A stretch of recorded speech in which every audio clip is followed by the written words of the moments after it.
Hey everybody, Matt Michaels here with Rob Solari and Sin City Steve on the Vegas Bad Boys of Podcasting. And this is our little Thanksgiving special here when this airs. Hope everyone had a happy Thanksgiving. And we're just going to kind of go over a couple things here, because it is Thanksgiving. The first thing we're going to look at is everyone's favorite wrestler or talent this year who has harvested the most. Someone who has, going on to do great things, better things, has grown this year. So, Sin City Steve, who do you think has harvested the most this year? So I'm gonna start this one off with an extremely hot take. Julia Hart. And the reason why I say that is look at where she was a year ago. She was a cheerleader, valeting Brian Pillman Jr. and Griff Garrison, getting no reaction whatsoever to anything involving her character or her in-ring work. A year has passed, and she has one of the best entrances in wrestling.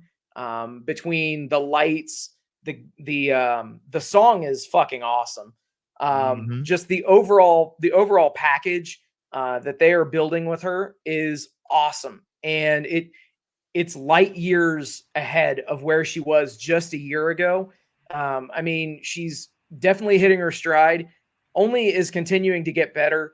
And at the media scrum after she won the TBS title at Full Gear, she stressed how important it was to actually learn from the people that are there that they should be learning from. So obviously I know that a lot of people have taken comments made by certain members of the AEW locker room as not, seeking out advice from veterans. She is at least one person that is, and it is definitely showing in her presentation and her work over the last year. And isn't it funny when you look at it and you go, all right, NXT, Lexis King, Yep. Julia Hart, she's doing good. And Griff Garrison. Well, now he's pumping gas right now. To be fair, he was injured. To be fair, he was injured for a while, but yeah, I don't even think he's under a contract anymore. Pumping gas. I love it. At a Walmart?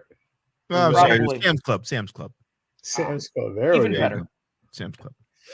All right, Rob, when you look at this past year, who has harvested the most growth? I don't want to go for the easy, low-hanging fruit, but MJF. MJF went from being not even a mid-carder. He was always the guy who was talked about being in contention for the belt. He's had it now for a year. He's transitioned from being a predictable heel to a character who acknowledges and breaks the fourth wall, breaks through kayfabe, and goes, I'm trying to be a better person. But he still manages to build catchphrases. I love the I'm your scumbag. The stuff he does in the ring, which you don't see that often, the sportsmanship, the little accents of things that he does in the ring that is just comical, but he's still a physical specimen at the same time. I don't like when there's an Adam Cole guy and I have to believe that he's beating the crap out of a Brian Cage. And I'm going, no, MJF looks the part. He has the old time stuff. I mean, we talk about Eli Drake, and Eli Drake has had not really a rise. Eli Drake is just being acknowledged for the work that he's been doing all along, whereas MJF grew and went to another plateau this year and really took the belt. He made it his own. I mean, think about it. This is the first custom belt we saw. This is the first time somebody did something where AEW goes, you're going to be our Stone Cold Austin, fuck fear belt, or spinner belt. We're going to give you a lot. They put a lot on his shoulders. They put the whole company on his back, and he's represented it well. And for what fans they have, and for all the mistakes that have been made, you can't point to him. He's contributed and then some. And he's learned. I think he was on a Busted Open once where he said, hey, wait a minute, I can get more leverage for my career if I spend more time focusing on my story and less in-ring time. I don't have to do spot after spot after spot and put myself into injury. And Bully Ray is somebody I remember said, "Oh, the boy's learning," and he did that. His matches, when you get a match with MJF, you're getting his best.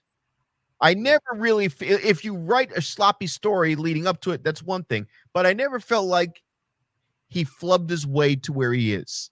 He's earned it with every move, and he's been strategic about when he chooses to wrestle. But he shows up every week. My criticism of a Roman Reigns is, you don't want to wrestle? Fine. You want to rest? Fine. But show up, cut a promo, do something, you know? Blanchard, who was the TNA men's champion years ago, Tessa Blanchard, she didn't want to cut promos. And she's like, oh, it's a pandemic. I don't have to cut promos. No, fuck you, bitch. Cut a promo. We put you over and we made you a men's champion, and you're a woman, and you did earn it to a degree. You got in there and she beat up Brian Cage. Again, Brian Cage is really squishy, but he's really fucking squishy. He got beat up by a 5'5" woman. I don't care how Italian she is. Fuck out of here. But then she decided, oh, I'm too good for this. And now she's working at a high school gym. It's like, Jesus Christ. Like, he did the work. MJF did the work and put in the effort behind the scenes and in everywhere. He's a full complete package. So, okay. Yeah. That's that is a very thorough, look at him and a very true look at what he's done. I myself have to say that the person for me who's harvested the most this year is Dom. Dominic Mysterio has fucking done the impossible in my eyes, and that has gone from this skinny fucking kid who just had nothing going except for his name to something that is just organically become the most just absolutely despised person in wrestling. And I think there's some wonderful factors to it. I think that putting Rhea Ripley with him just makes people mad, because everyone would like to be look good. Yeah, well, that's the whole thing. Like, who wouldn't want to be with Rhea, right? So, like, to have Dom and then, just masterfully have him do things like listen, when she whispers in his ear, the teardrop, the whole, going back to the holiday season a year ago. That whole breaking into Ray's house and having him arrested and him going to jail. I did hard time. He did hard time. Which, if you think about it, it should have been something that fucking tanked. It really should have not worked at all. But for whatever reason, he made it work. And that, the teardrop tattoo, which, I mean, and then drawing on the idea that Eddie is his dad by emulating a lot of Eddie's stuff. You just took someone and created this character that probably had one of the best WrestleMania entrances in the history of the fucking show, being led in by all those cops like he was Hannibal Lecter. I mean, just fucking brilliant. You were able to take the NXT North American title and put it on your main program because of him. You have him down there working with guys who he's going to be working with for years to come. So it's very interesting to see the growth in someone that I thought, you had to grow up and become a man, because he just did not fit this, he's what I think Nick Wayne is now is what I thought he was 3 years ago. And so we'll see where Nick Wayne ends up in a couple years. Okay, so Rob, who is the wrestler who themselves has the most to be thankful for?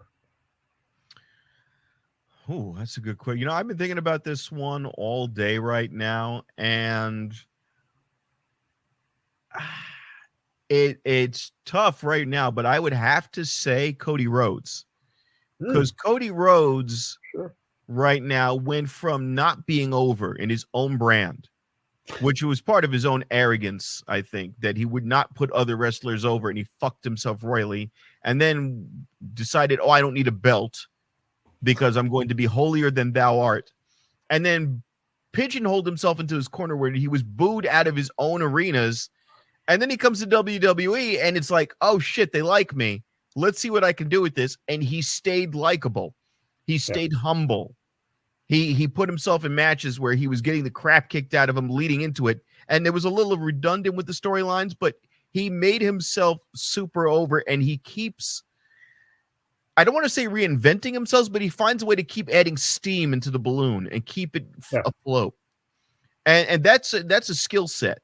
And it's also, maybe it's kayfabe, maybe it's not, but he's made himself established as a pillar in the company where he can get away with stuff, or he can actually put people over, decide matches, cross lines, cross promotions. I mean, the promotion where he just shows up at SmackDown and Nick Aldis goes, "You need to leave now," and he goes, "Understood, sir." But there was an understanding there that this guy still has pull here.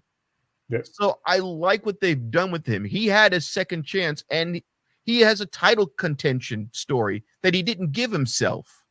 So now he can have this title story that his dad never got to have, and he gets to have it on the grandest stage of them all, which again, respects to him. He that was a gamble, by the way, of him leaving his safe place. AEW was a safe place. He could have stayed there till his hair was gray.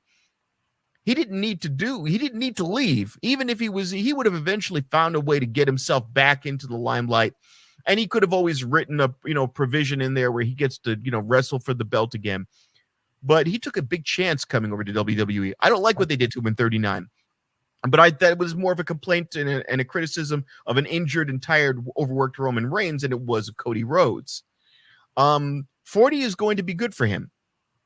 Even if he loses, it's going to be good for him because he has so much stock right now. And that's a great testament. He has so much to be thankful for.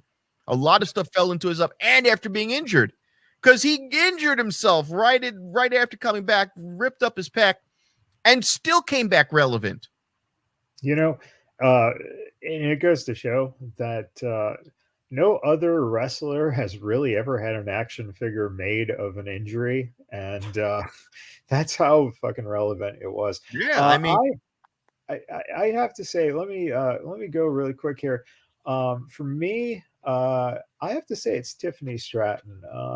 Tiffany could have easily gotten herself really downplayed through the dumb, blonde bimbo persona, the daddy's girl. It looked like when she debuted that this was going to be a lot of trouble. Being that she's an athlete, you hope athletes do take to the ring, but she showed that she's committed to it. She has what it takes. She knows the character very well.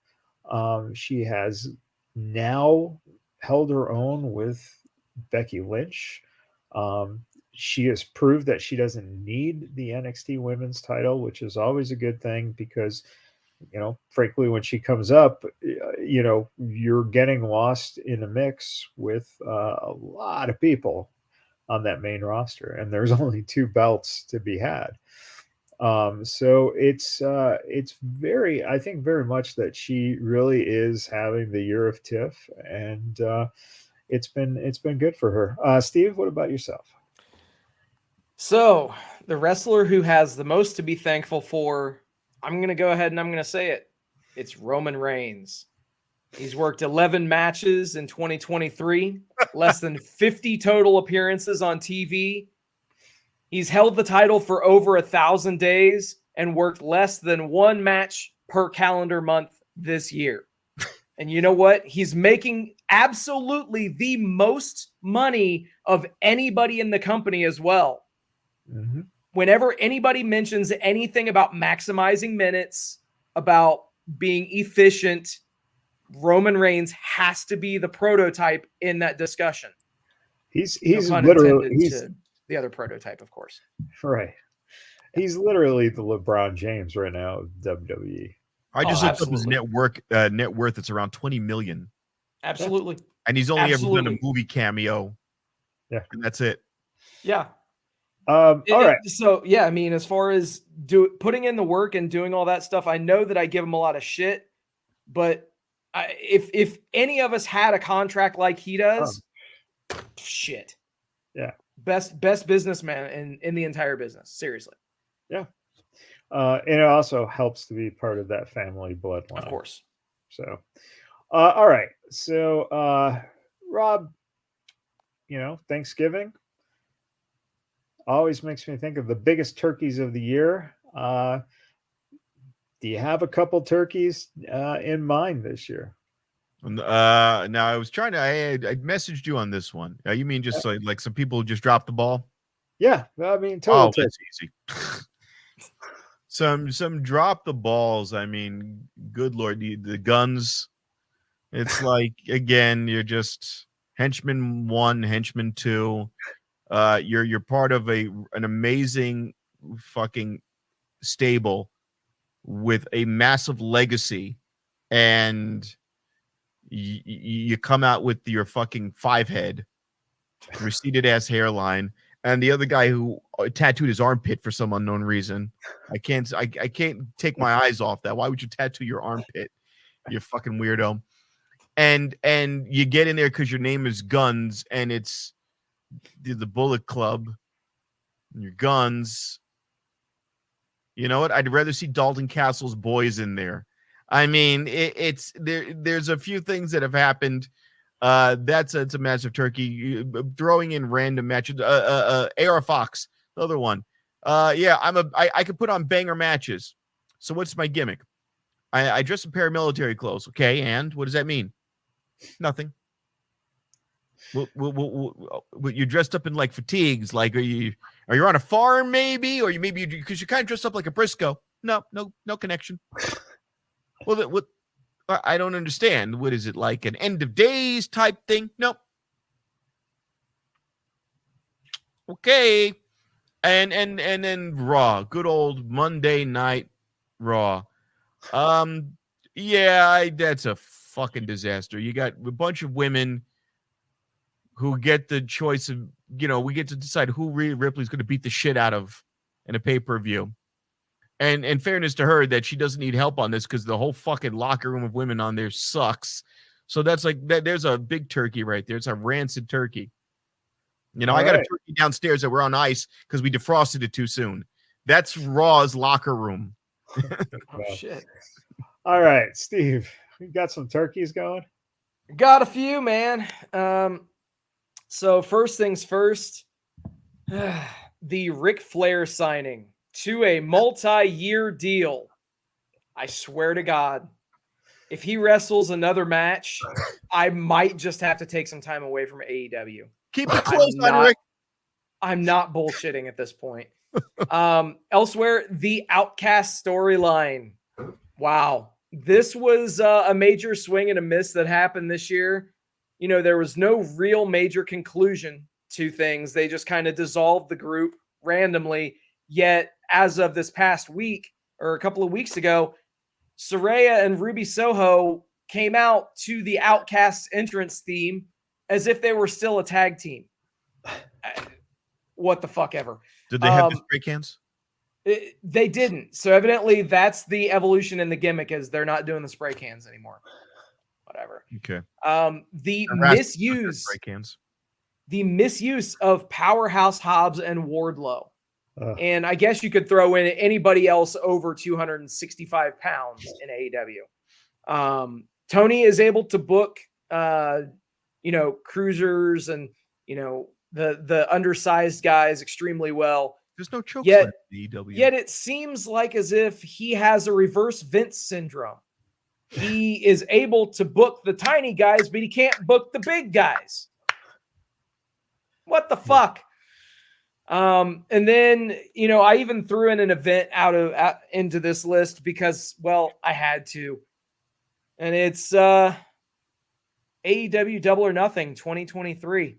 I remember walking out of that show where the Four Pillars match was the main event, the advertised main event. The Anarchy in the Arena match was technically the main. It went on last, but that Four Pillars match as a world title, yeah, that was technically your main event, and you didn't do anything to build any of the other pillars to be legitimate threats for MJF. Yeah. When a show relies that much on one match, that match had better be good. That match dropped the ball, and if you go back and look at the rest of the matches on the card, minus the Anarchy in the Arena, it was a pretty fucking bad show. Hey, Jungle Boy buried himself in the desert. Yeah. That's how much he hated his career. Well, you know what? That leads to my turkeys. Jungle Boy, definite turkey for wanting to go through real glass. And his co-turkey is CM Punk for wanting to beat the shit out of him for wanting to go into real glass. Fuck Punk. You know, absolutely. I don't get it. I still don't get it. You know, it made no sense. It makes everyone look like clowns, and that was a turkey move. The Bucks to me are just big turkeys right now. You know, just go away, which they will be, and we'll see what happens when they come back if they're still, you know, plucking themselves. I think Roman is a big fucking turkey in general in real life. So there you go. Edge has been a big fucking turkey in real life, and as well as a fucking failure so far in this signing. What has the guy done? Has he elevated your company? No, he looks like an old grizzly dude out there hanging out with Uncle Creepy and Uncle Creepy's little boy. And, and those two are big turkeys to me too. You know, but the biggest turkey of all is Tony Khan.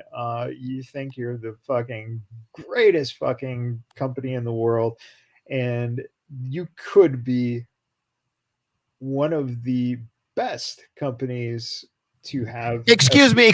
I'm actually one of the greatest, and you're going to see in Wembley to a 90,000 people sold out arena that I really am the greatest producer and show ever. And it was only 15,000 giveaways, but this was still going to be the greatest show that you've ever seen and that will ever be produced ever again. You're going to find out who exactly has the genetic jackhammer and the grapefruits. I have the grapefruits, and you're just a bald asshole. Wait until we see Tony Khan get that first match in. That's what we're working towards, you know? God. Oh, you got to add him to the video game as a playable character. 99s overall. There you go. All right, everyone. That is our little Thanksgiving special.